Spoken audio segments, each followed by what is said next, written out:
Welcome back, dear students.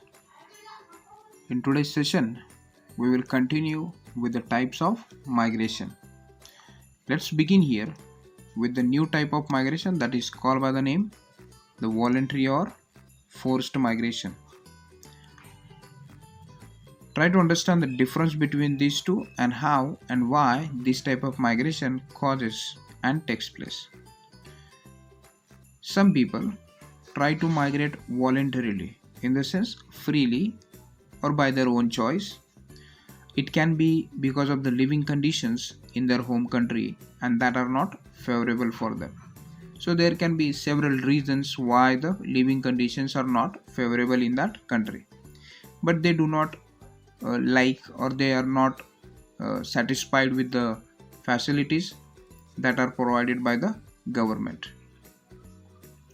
Sometimes what happens, some people are forced by the people or by the government or by the authorities to leave that country and settle in another country. This type of migration is called by the name forced migration. So here the people are forced to leave the country. So there are some mixed reasons for that the why people follow the voluntary and the mixed migration. Take a look at here.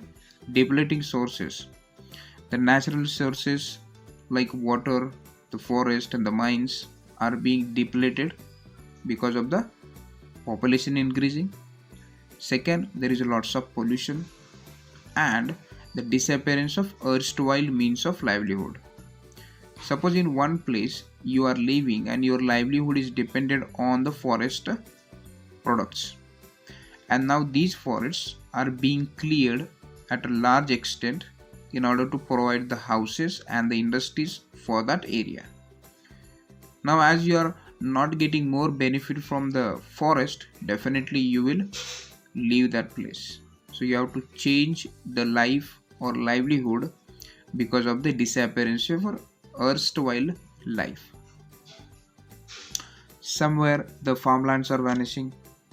So because of these reasons, the people are either forced or voluntarily migrating from place to place. This is called as voluntary or forced migration. Now forced migration, it doesn't mean that always the people are forcing to you. There are some basic reasons also, and that reasons are also forcing us to leave the place. Just like livelihood example I told you now. Next type of migration, that is the last one, it is called by the name internal and international. Look at the word internal means when the people move within their own country, then it is called internal. For example, city to city, Allahabad to New Delhi, that is called as internal migration because it is within the country. So it can be from city to city, village to village. Next, international.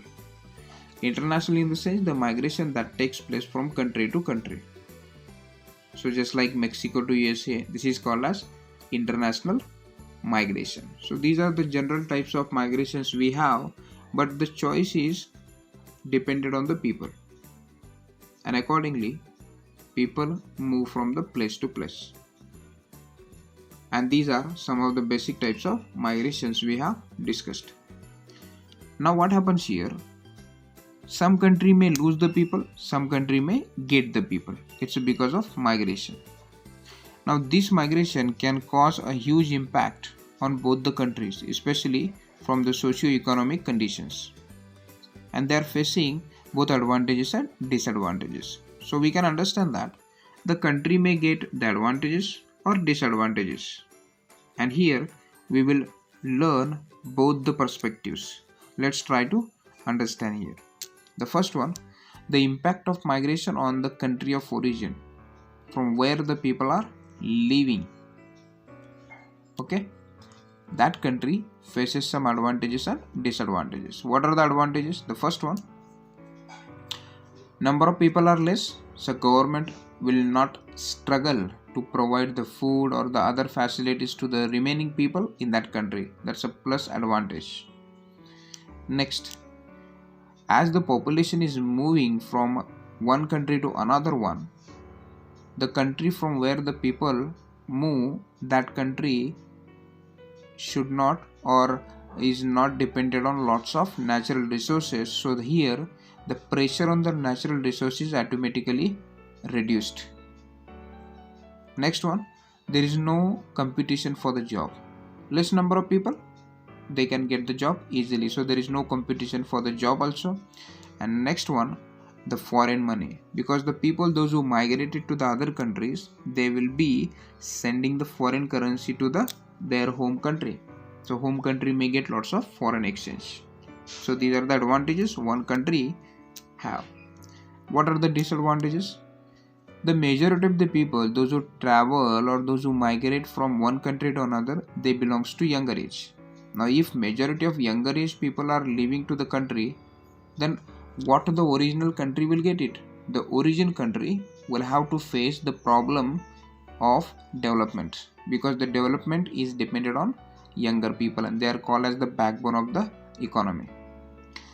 Most of the skilled labor will also lost, because skilled labor only try to go and settle in another country in order to get better job facilities. Next one, there is a loss of men, because majority of the persons, if you see, those who are leaving the country, they belongs to men. So as the men are leaving their country, definitely it will just disturb the sex and sex ratio in the country, male and female ratio.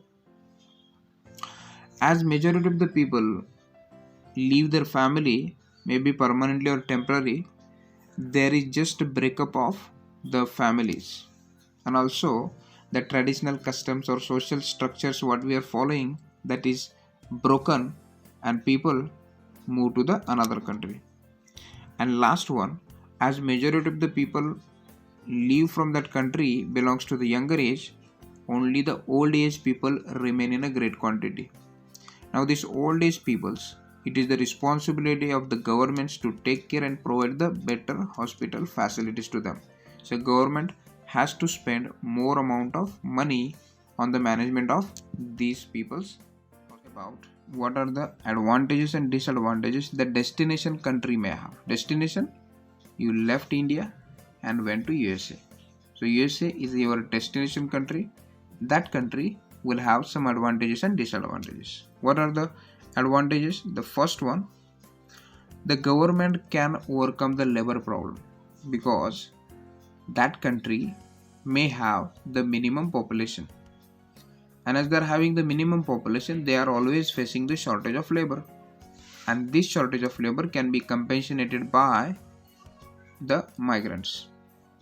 Second, some people, those who migrate to another country, they only wanted to get a job without having the expectations in the salaries, so they don't demand lots of high salaries. So these people are ready to work on lower salaries also, and as they are ready to work on lower salaries, here majority of the local people lost the job, and migrants are ready to work on a very low wages. That's the second factor. Third advantage, there is a good supply of labor that is required in the unskilled jobs, because here majority of the workers are required and they are willing to job and work there anytime according to the wages available there. So it is a good and the plus point for that country, that they will get a lots of unskilled labor also, but at some time they will get the highly skilled labors also, because highly skilled labor, they will provide a better workforce to that particular country, and they will try to enhance the quality and the productivity of that particular companies, and also they will help into the government's improvement. And last one, most of the immigrants, those who are coming from the different sections of the world, from the different countries, definitely they will have the cultural diversity, means there is a mixture of the lots of countries people together. Means in America you can see Indians, then Sri Lankans, then Pakistanis, then Bangladeshis, then African countries people all together settling, so it will have the cultural diversity. So these are the advantages of destination country. Then what are the disadvantages one country face?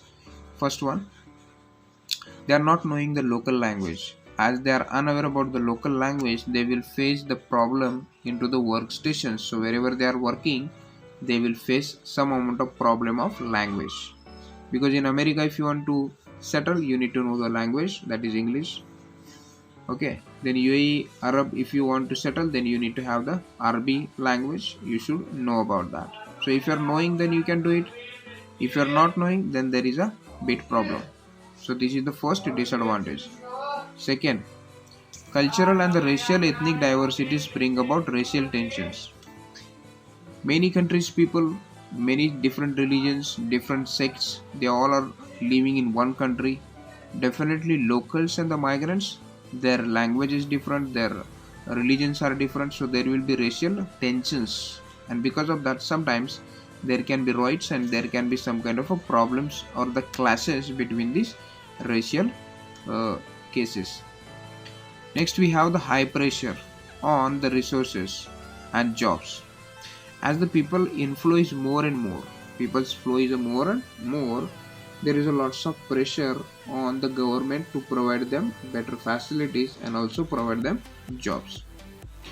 And this now sometimes causes to have the displacement of local people from the job. And because of this problem, sometimes local people may not get the job that they can easily get it. It's only because of what? Lots of rushing for the jobs. And last problem what we have, that is the high pressure on the health issues. Because immigrants, when they come from the other countries, they may have some diseases, and that diseases they need to be treated properly. For that, the health facilities are provided in a good quantity to them. So here lots of pressure is there onto the health services. And sometimes what happens, in order to stop the diseases that may be spread into that areas, so government has to give them proper care and treatment. On that also they have to spend good amount of money. So this is how the destination country faces the advantages and disadvantages. I hope that when we just compare this, then you can understand there are always plus and minus point regarding the migration. And that's all about the migration. We have discussed its types and its impact and impact in detail. In the next session, we will be discussing the last important point of migration, that is a brain drain in detail. Till then, take care of yourself.